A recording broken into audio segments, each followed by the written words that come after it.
Bismillahirrahmanirrahim. Assalamualaikum warahmatullahi wabarakatuh. Selamat pagi, selamat berjumpa kembali di pembelajaran bahasa Indonesia bersama Eis Nengsi SPD. Untuk pertemuan hari ini, kita akan membahas mengenai cerpen.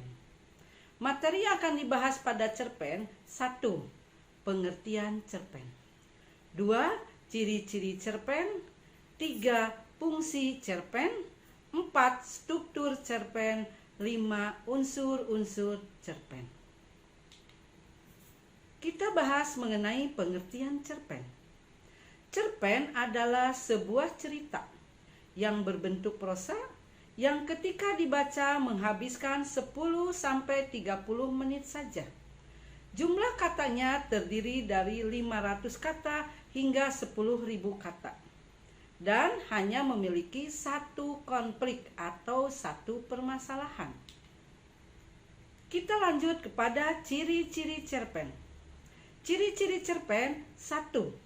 Berpusat pada satu pokok cerita. 2.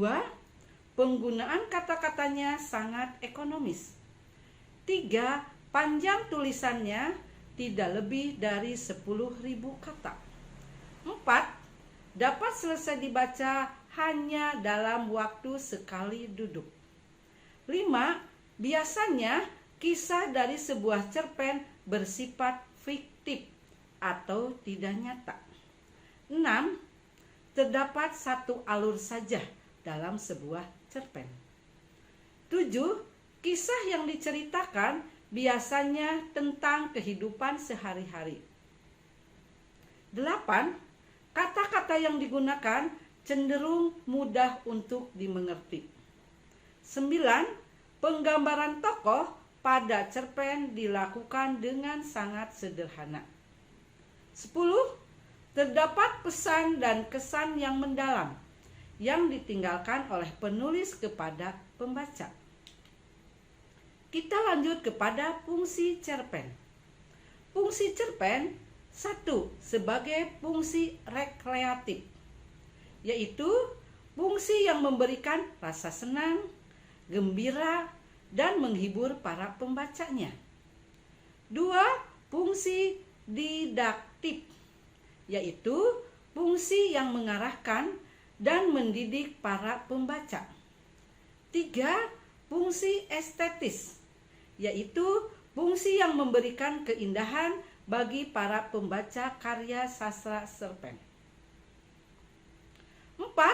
Fungsi moralitas, yaitu fungsi yang mengandung nilai moral sehingga para pembacanya bisa mengetahui moral yang baik dan moral yang tidak baik. 5. Fungsi religiusitas, yaitu mengandung ajaran agama yang dapat dijadikan teladan bagi para pembacanya. Kita lanjut kepada struktur cerpen. Struktur cerpen: 1. Abstraksi. Abstraksi berisi ringkasan atau gambaran awal dari kisah yang akan diceritakan. Bagian abstraksi ini bersifat opsional, yang artinya adalah kalian boleh saja mengikut sertakan dalam cerpen yang ditulis, boleh juga menghilangkannya. Kedua, orientasi. Orientasi adalah bagian yang digunakan untuk memperkenalkan berbagai unsur yang terkandung di dalam cerpen. Misalnya, mengenalkan atau menggambarkan penokohan, setting atau latar, waktu berlangsungnya peristiwa, dan lain sebagainya. 3. Komplikasi. Komplikasi menggambarkan bagaimana awal suatu masalah yang dihadapi tokoh. Biasanya mulai mengenalkan bagaimana watak yang dimiliki tokoh yang terlibat di dalam cerpen. Selain itu, pada komplikasi menjelaskan bagaimana urutan kejadian yang berhubungan dengan adanya sebab akibat. 4. Pencapaian konflik. Pencapaian konflik adalah bagian di mana alur cerita pada cerpen atau cerita pendek semakin memanas. Mengapa demikian? Karena pada bagian pencapaian konflik ini, penulis akan mulai membuat konflik semakin berkembang. Pada pencapaian konflik ini, penulis akan membuat konflik cerita lebih rumit dan semakin muncul berbagai pertentangan dan permasalahan. Sehingga pada bagian ini, pembaca akan dimuat semakin tegang. 5. Puncak konflik. Setelah melewati struktur pencapaian konflik, masuk ke puncak konflik. Struktur cerpen ini sering disebut juga sebagai klimaks. Artinya, bagian ini merupakan bagian cerita atau struktur cerpen yang paling menegangkan dan mendebarkan, sampai menemui batas berakhirnya permasalahan. Pada puncak konflik ini juga akan menentukan bagaimana perubahan nasib para tokoh yang mengalami konflik, terutama pada tokoh protagonis dan antagonis. Biasanya tokoh protagonis menjadi tokoh yang berhasil di dalam alur cerita. 6. Evaluasi. Evaluasi adalah berbagai masalah yang sudah mencapai puncaknya dan akhirnya mendapatkan pencerahan atau memiliki jalan keluar untuk menyelesaikan masalah. Bisa diartikan juga bahwa evaluasi bagian di mana tokoh mendapat titik terang untuk menyelesaikan masalahnya. 7. Resolusi. Resolusi berisi bagaimana nasib yang dialami tokoh setelah mengalami puncak konflik. Bagian ini juga menjadi bagian akhir konflik karena berisi penyelesaian masalah secara utuh. 8. Koda. Koda merupakan penutup atau akhir dari keseluruhan isi cerita. Koda biasanya berisi kesimpulan dari seluruh cerita. Misalnya interpretasi, penulis mengenai kisah yang disampaikan. Sama halnya seperti abstraksi, tak semua struktur cerpen membuat koda. Kita lanjut kepada unsur-unsur cerpen. Unsur-unsur cerpen yang ke-1 adalah unsur intrinsik. Unsur intrinsik adalah unsur pembangun cerpen yang berasal dari dalam cerpen itu sendiri. Jika diibaratkan sebuah bangunan, maka unsur intrinsik adalah komponen-komponen bangunan tersebut. Kedua, unsur ekstrinsik. Unsur ekstrinsik adalah unsur-unsur cerpen yang berada di luar karya sastra. Akan tetapi, secara tidak langsung, unsur ini mempengaruhi proses pembuatan suatu cerpen.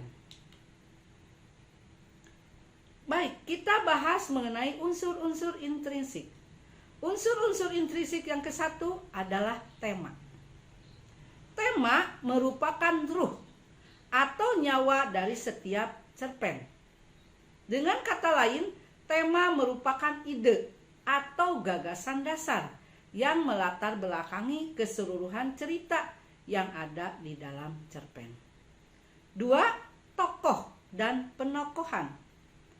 Tokoh atau penokohan adalah salah satu bagian yang wajib ada dalam sebuah cerpen. Namun, yang perlu diketahui adalah tokoh dan penokohan merupakan dua hal yang berbeda dalam sebuah penulisan cerpen. Tokoh merupakan pelaku atau orang yang terlibat di dalam cerita tersebut. Sedangkan penokohan adalah penentuan watak atau sifat tokoh yang ada di dalam cerita. Ada 4 jenis tokoh yang digambarkan dalam cerpen. 1. Tokoh protagonis. 2. Tokoh antagonis. Tokoh tritagonis. dan tokoh figuran. Unsur intrinsik yang ketiga yaitu alur. Alur adalah uraian jalan cerita dalam cerpen yang disampaikan oleh penulis. Ada dua macam alur. Satu, ada alur maju. Dua, ada alur mundur. Yang keempat, setting atau latar. Setting atau latar mengacu pada waktu, suasana, dan tempat terjadinya cerita tersebut. Ada 3 jenis latar dalam sebuah cerpen, yaitu latar tempat, waktu, dan suasana. Kelima, sudut pandang. Sudut pandang merupakan strategi yang digunakan oleh pengarang cerpen untuk menyampaikan ceritanya, baik itu sebagai orang pertama, kedua, atau ketiga. Bahkan acap kali para penulis menggunakan sudut pandang orang yang berada di luar cerita. Keenam, gaya bahasa.